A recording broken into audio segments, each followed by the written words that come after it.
So what's up, Foz? What are we doing today? We are talking about toy machine graphics that I did. These are graphics you did for Toy Machine when? 22 years ago. 22 years ago. 22 years ago I did these graphics.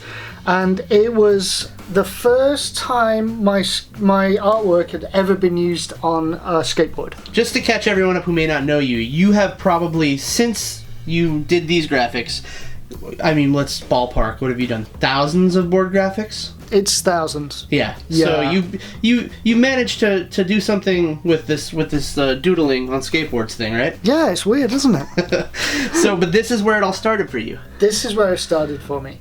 It really was a case of these boards just photocopied, sent to Ed Templeton via post, and he faxed me.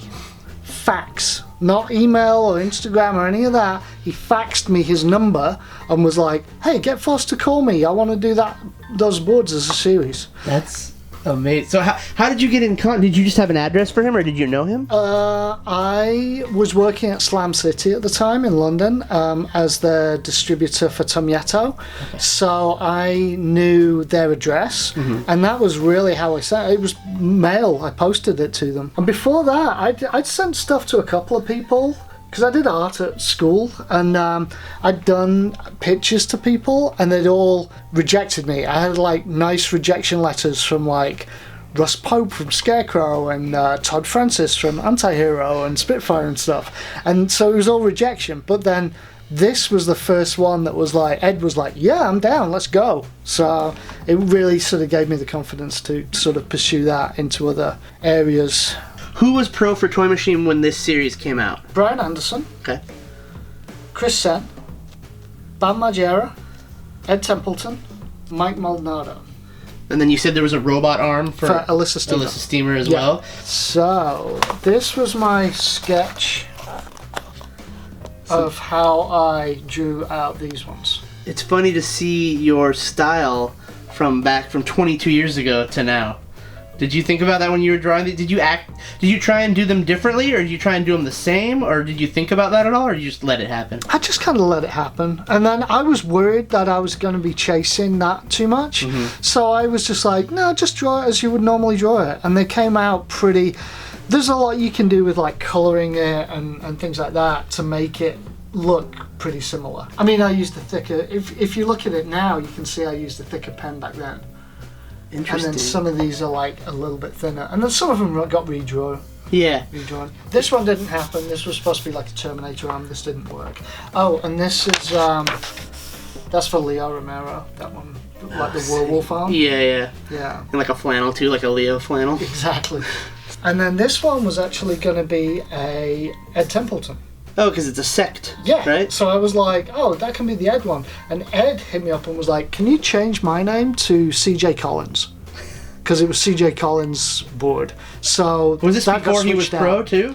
Yeah, I think so. I think they just announced him as a pro, and then I got to do this. Damn, Ed's a humble guy, you know. I know. I would really like to do another Ed board, but yeah, it was a CJ board, which is also good. And then this is for Axel. Okay. Yeah, I thought the frog's leg was quite appropriate. Daniel Lutheran got this one. Okay. Yeah, I think Jeremy Liabris maybe got this one. So out of all these boards, which one, if you were going to set up one to ride from this series, which one would you ride? It might be the Daniel Lutheran. I think the colours came out really good on this one. So, I told you this earlier, but I'm going to be selfish for a second. That Maldonado board, the monkey arm, 22 years ago, was my first skateboard. That rules. My board. So Foz here drew my first board ever. And that's crazy that you said 22 years, because I didn't think about it being that long ago. But that was it, and that's exactly how it looked. It was on yellow, and I think I didn't know who Mike Maldonado was. I just got it because it was yellow, and I thought it looked cool. And I guess that's the goal with a good graphic, right? Yeah, exactly.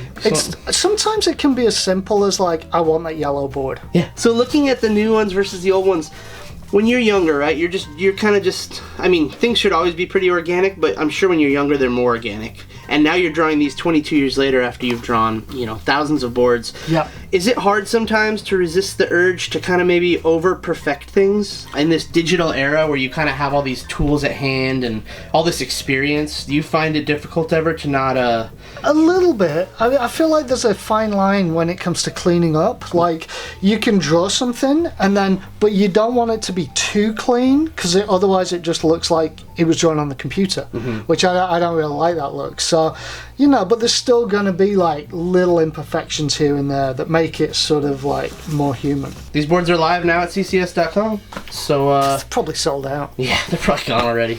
But thank you, Foz, for the time. All good.